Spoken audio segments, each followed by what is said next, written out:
Listo, entonces, esos son los contenidos que debemos abordar en esta asignatura, así es que ahora sí vamos a empezar.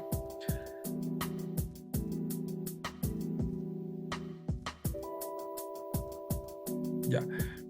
Entonces, una breve descripción. En la unidad uno vamos a hablar de esos criterios, ¿no es cierto? El fundamental de la hidrostática es la presión hidrostática, sus propiedades, la ecuación de Euler, la ley de Pascal, teorema de Stevin y lo que nosotros podemos ver ahí, ¿sí?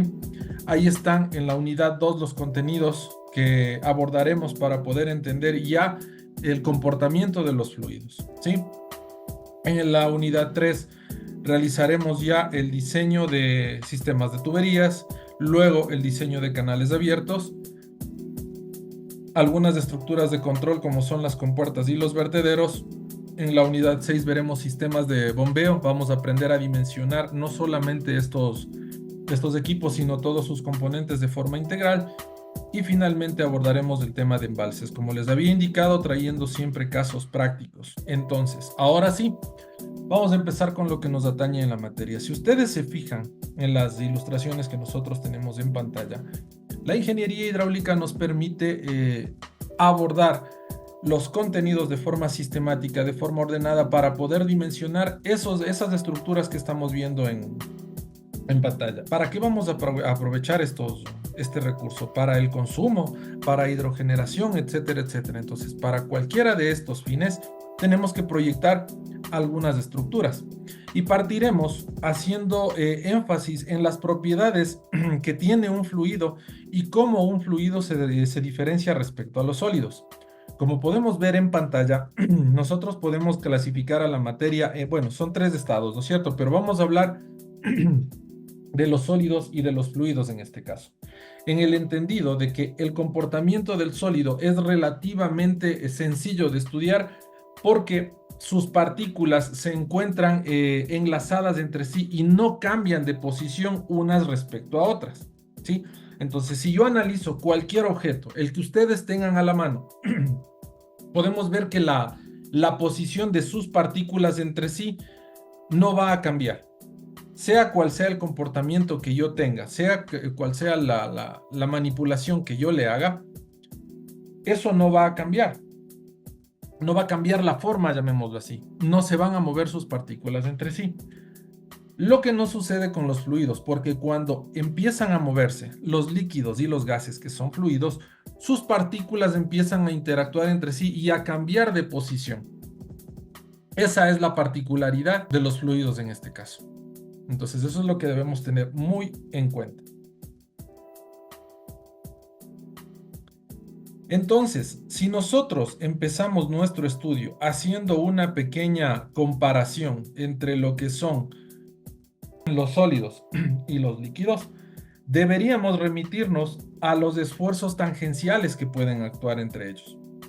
Cuando nosotros hablamos de los sólidos, existe un rozamiento entre sólidos, ¿sí?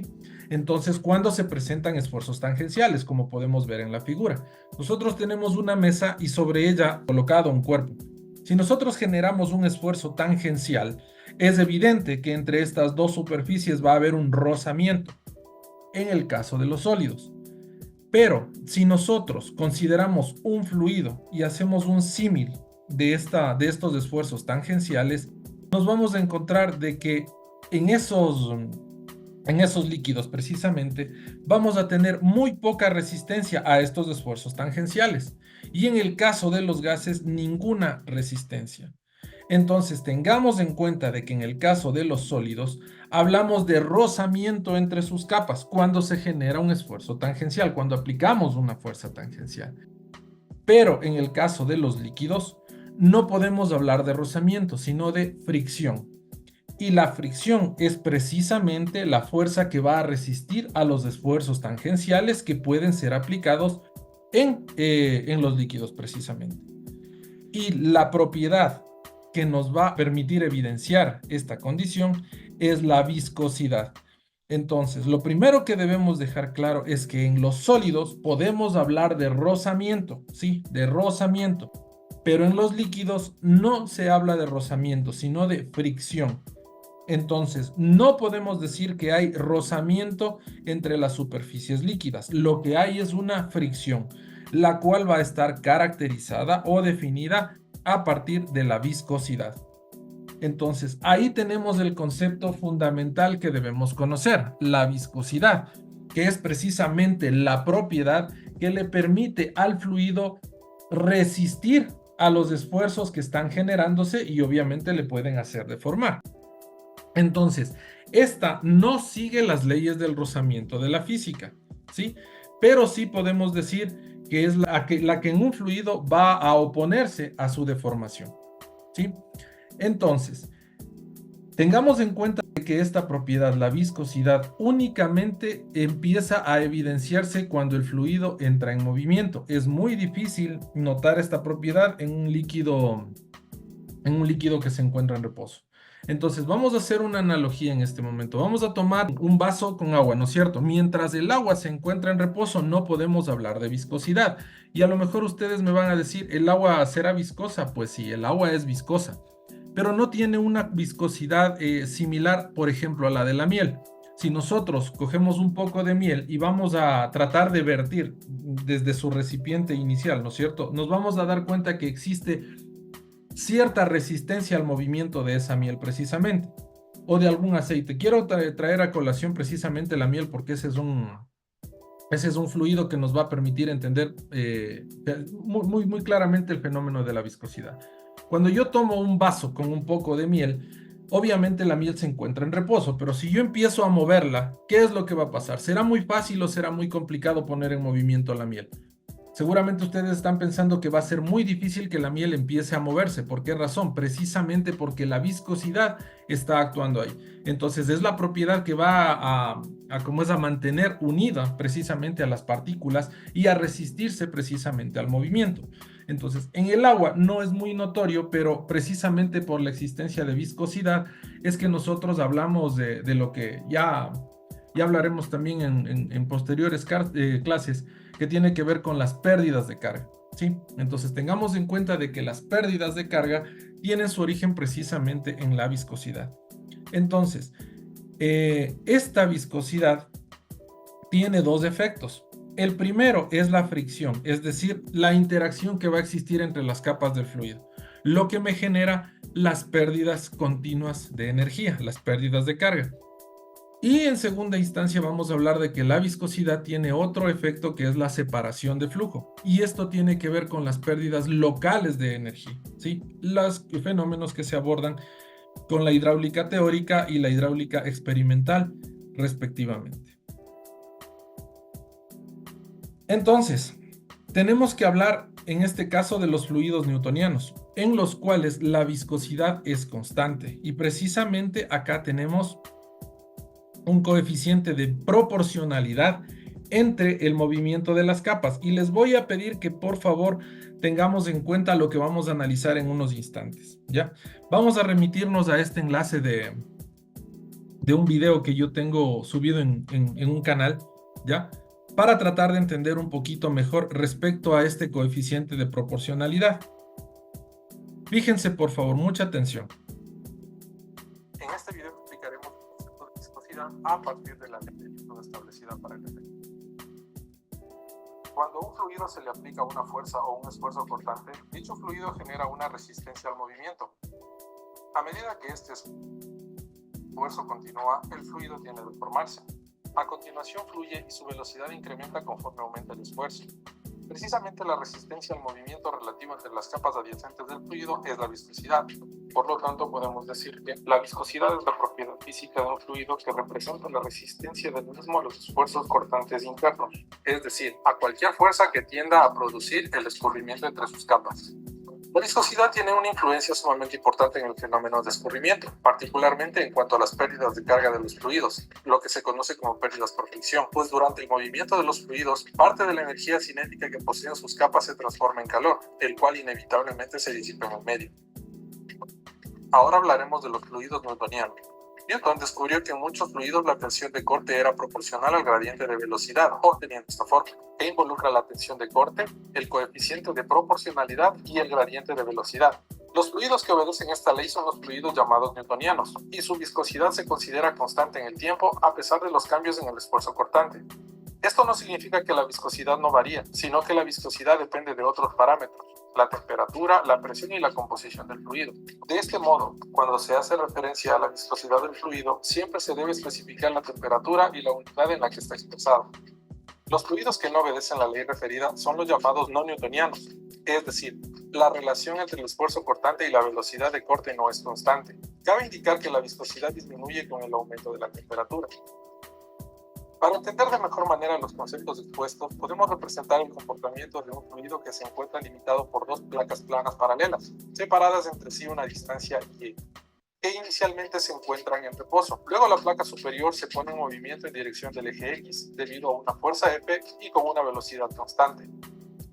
Experimentalmente se ha demostrado que la fuerza tangencial F, aplicada a una placa de área A, es directamente proporcional a la distancia Y y puede expresarse en forma diferencial, donde este término representa el esfuerzo cortante, en tanto que este término es el diferencial de velocidad de corte respecto al diferencial del espesor del fluido. Decimos el diferencial de Y porque la distancia es muy pequeña, es un valor diferencial. Este factor de proporcionalidad entre la tensión de corte y el gradiente de velocidad de la ley de Newton es exactamente la viscosidad absoluta o viscosidad dinámica. La viscosidad dinámica expresa la medida de las fuerzas de fricción internas del fluido y se representa generalmente con la letra μ. La viscosidad cinemática está definida como la relación entre la viscosidad dinámica y la densidad específica. Es sumamente importante que nosotros empecemos a conocer el concepto de viscosidad. ¿Por qué razón? Por lo que les había indicado. Dada la viscosidad, debido a la viscosidad, vamos a tener lo que nosotros conocemos como las pérdidas de carga. Entonces, quienes ya han tenido oportunidad de conocer algo respecto a la hidráulica, van a tener un poquito más claro lo que yo les estoy indicando, pero no se preocupen quienes no están asociados con estos términos. En el transcurso de la materia les vamos a indicar. Entonces, hay que entender algo. Seguramente ustedes conocen el concepto de energía, ¿no es cierto? Entonces, es importante que nosotros digamos que cualquier trabajo que vayamos a realizar involucra un consumo de energía. Inclusive nosotros, para poder movernos, necesitamos energía. Entonces, de igual forma, para que el agua pueda moverse, es necesario que exista una energía. Y precisamente cuando nosotros hablamos de esa energía, tenemos que hablar de las pérdidas precisamente de energía que están dadas por la viscosidad. Entonces, a manera de resumen, podemos decir que la viscosidad es la propiedad que le va a permitir a cualquier fluido resistirse al movimiento, es decir, la propiedad con la que el fluido va a contrarrestar la tendencia a moverse, ¿sí? Entonces, tengamos también en cuenta que cuando hablamos de viscosidad, debemos tener en cuenta precisamente lo que está evidenciado en la primera figura. Fíjense ustedes, nosotros tenemos un conducto, ¿ya? El cual por alguna situación sufre un cambio en su geometría, se va a ensanchar. Entonces, cuando esto pasa, ¿ya? El agua genera esta separación. Entonces, fíjense, donde se encuentran esos puntitos en color verde, prácticamente es un espacio que el agua no puede ocupar. ¿Por qué razón? Porque el agua precisamente es viscosa.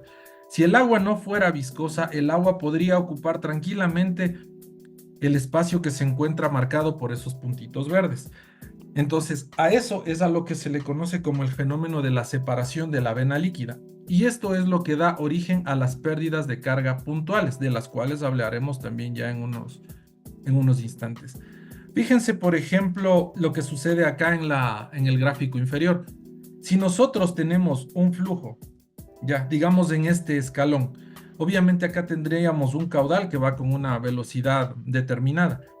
Entonces, si nosotros podemos notar qué es lo que puede pasar, precisamente vamos a tener esta separación, donde la vena líquida no va a entrar en contacto con esta superficie, sino que se va a separar. Si el agua no fuera viscosa, si el agua no tuviera viscosidad, esta lámina prácticamente se pegaría acá, a esta pared. Entonces me parece que es notorio el ejemplo, ¿verdad? Cuando nosotros tomamos, por ejemplo, una jarra de algún líquido, el agua mismo, y tratamos de llenarle, pues tenemos precisamente esta separación. No en todos los casos se va a pegar acá a la pared de la que estamos hablando. Entonces ahí se nota claramente el efecto de la viscosidad. Ahora, también es importante que nosotros conozcamos algunos criterios, algunas propiedades de las que vamos a hablar a lo largo del curso. Entonces, en primera instancia, es necesario que conozcamos el concepto de densidad. ¿Por qué razón? Porque vamos a tener que hablar de la densidad del agua en este caso, ¿sí? Entonces, tenemos que entender que la densidad es la cantidad de masa que existe en una unidad de volumen, ¿sí? Entonces, la densidad sabemos que es igual a masa sobre volumen, es decir, la cantidad de materia que va a existir en una unidad de volumen. Tenemos que tener en cuenta también que la densidad del agua es constante, es decir, la densidad del agua no va a variar. Por lo tanto, podemos decir que el agua es incompresible. ¿Por qué razón? Porque no podemos cambiar su densidad. Por esta razón es válido el principio de continuidad, del que también hablaremos oportunamente en unas horas seguramente. Presión de vapor.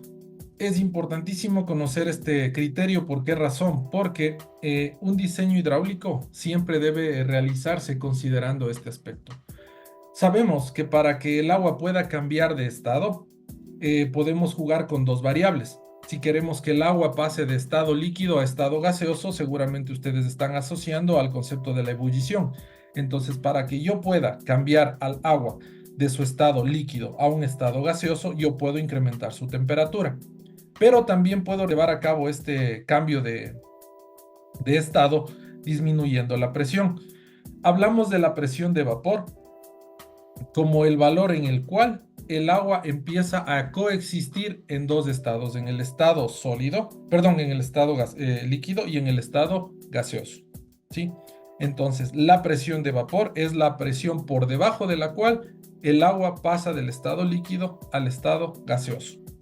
Entonces, ahí está el valor de la presión de vapor en la ciudad de Quito. ¿Por qué es importante hablar de este fenómeno? Porque cuando nosotros no tenemos en cuenta la presión de vapor, podemos vernos inmersos en un fenómeno que se conoce como la cavitación. ¿Por qué razón? Porque como les había indicado, cuando en un medio, en un sistema hidráulico, la presión desciende, es muy baja la presión y desciende por debajo del valor de la presión de vapor, empiezan a formarse burbujas de vapor precisamente como consecuencia del cambio del estado líquido al estado gaseoso. Estas burbujitas se van formando, como ya les decía, debido a la disminución de la presión, las cuales pues son trasladadas, son movidas, se transportan debido al movimiento del fluido hacia sitios donde la presión no es tan baja y luego empiezan a implotar. Es decir, el fluido que se encuentra en sus alrededores empieza a ingresar de manera súbita hacia el interior de estas burbujas y me genera lo que se conoce como una implosión o un colapso de estas burbujas. Y este fenómeno se lleva a cabo de forma tan abrupta, de manera tan súbita, que es capaz de arrancar prácticamente la superficie que se encuentra en contacto con el fluido. Entonces puede ser de hormigón, puede ser de acero. En realidad este fenómeno es capaz de generarme cualquier tipo de daños, ¿sí? Entonces eso es sumamente importante que tengamos en cuenta respecto a la cavitación. Entonces, me gustaría que por favor en los próximos 5 minutos busquen información en la red respecto a lo que es un fluido como medio continuo. Necesito que consultemos también la viscosidad dinámica o viscosidad absoluta y la viscosidad cinemática. Primero, me gustaría que me digan si tienen de pronto algún comentario, alguna pregunta respecto a lo que hemos discutido hasta el momento. Listo, a ver, coméntenme un poquito, ¿qué información encontraron respecto a lo que es, a lo que tiene que ver con un fluido? ¿Qué es un fluido? ¿Qué encontraron? Yo, profe, en el libro de Mecánica de Fluidos de Víctor Streeter, Correcto. dice que un fluido es una sustancia que se deforma continuamente cuando se somete a una tensión de cortadura. Esta tensión de cortadura viene a ser el componente tangente, por muy pequeña que ésta sea. Ese sería el concepto. Correcto. Muchísimas gracias, Hernán. Coméntenme, ¿alguien más encontró información respecto a lo que es un fluido? Ya, profe. Tengo que es una sustancia que se deforma continuamente, fluye bajo la aplicación de una tensión tangencial por muy pequeña que sea y que puede ser tanto líquido como gaseoso. Perfecto, muchísimas gracias. Entonces me parece que estamos redundando con una palabra que dice fluye, fluye. ¿Alguien tiene idea a qué hace alusión esta palabra? Fluye, fluir. Profe, yo encontré algo acerca de que la característica fundamental de los fluidos es la denominada fluidez. Correcto, fluidez. Ajá. Entonces, eso quiere decir que cambia de forma de manera continua cuando está sometido a un esfuerzo cortante. Perfecto, muchísimas gracias. Correcto, entonces ahora sí vamos a desarrollar esa idea.